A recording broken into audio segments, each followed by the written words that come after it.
कालचक्र में बेहतर लाइफस्टाइल और आदर्श जीवन के लिए आपको कई उपाय बताते हैं। इसी कड़ी को आगे बढ़ाते हुए आज कालचक्र में हम आपकी नींद से जुड़े कुछ नियमों के बारे में चर्चा करने वाले हैं। तो चलिए पंडित जी से जानते हैं कि वो नींद के कौन से नियम हैं जिन्हें अपनाकर हम अपनी सोई किस्मत को जगा सकते हैं। बताएं पंडित जी। देखो पूजा, इस चराचर जगत के जितने भी जीव हैं, जीव का मतलब चाहे वो गाय बैल हो और चाहे भालू हो चाहे इंसान हो, जीव के अंतर्गत ये सब आते हैं। इन सब में एक स्वाभाविक कॉमन चीज होती है, वो हमारे शास्त्रों में कहा गया है आहार, निद्रा, भय और मैथुन। आहार, निद्रा, भय, मैथुन च। सबको भोजन चाहिए, सबको नींद चाहिए।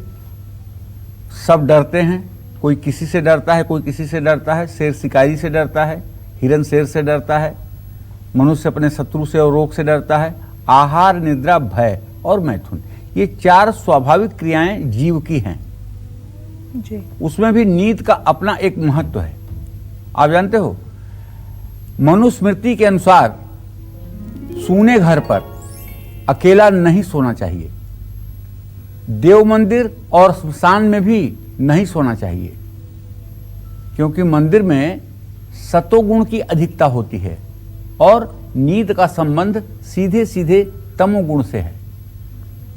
गीता में भगवान ने साफ कहा है कि तमोगुण से आलस्य, निद्रा और प्रमाद, इन तीन स्थितियों की प्राप्ति होती है।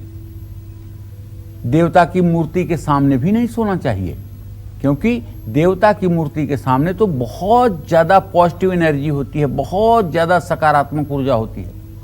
सामान्य व्यक्ति के शरीर में इसे बहुत कम संभालने की शक्ति होती है। देवता की मूर्ति से निकलने वाली ऊर्जा का हमारा शरीर सहन नहीं कर पाता।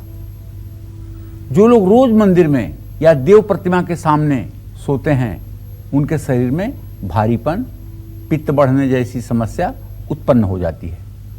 विष्णु स्मृति के अनुसार किसी सोए हुए व्यक्ति को अचानक नहीं जगाना चाहिए। और चाणक्य नीति क्या कहती है? चाणक्य नीति थोड़ा सा संशोधन है, कहती है कि जो विद्यार्थी हैं, जो लोग नौकरी कर रहे हैं या जो चौकीदार हैं, द्वारपाल हैं, रक्षक हैं, वो अगर ज़्यादा देर से सोए हुए हैं तो उन्हें जगा देना चाहिए, क्योंकि विद्यार्थी तापस है, तपस्या के जीवन में है। नौकर सेवा कर रहा है, सेवा धर्म है उसका। द्वारपाल रक्षा का कार्य है, तो रक्षा कार्य भी एक सेवा कार्य है। उसे भी ज़्यादा समय से सोए हुए लोगों को जगा देना चाहिए। तो नींद से जुड़ी और कौन सी वो बातें हैं जिनका हमें खास ध्यान रखना चाहिए, इस पर भी हम कार्यक्रम में आगे चर्चा करेंगे। नमस्कार, मैं हूं मानक गुप्ता। अगर आपको हमारा ये वीडियो पसंद आया हो तो इसे लाइक और शेयर जरूर करें, और हाँ, हमें सब्सक्राइब और फॉलो करना ना भूलें, ताकि आप देश और दुनिया की कोई खबर मिस ना करें। चाहे कोई ब्रेकिंग न्यूज हो या कोरोना वायरस से जुड़ी कोई भी अपडेट, पॉलिटिक्स हो या आपकी जेब से जुड़ी कोई खबर, इलेक्शन की कोई न्यूज हो, कोई कंट्रोवर्सी हो या फिर कोई वायरल वीडियो, सब कुछ मिलेगा न्यूज़ 24 पर। तो जुड़े रहिए हमारे साथ और देखते रहिए न्यूज़ 24।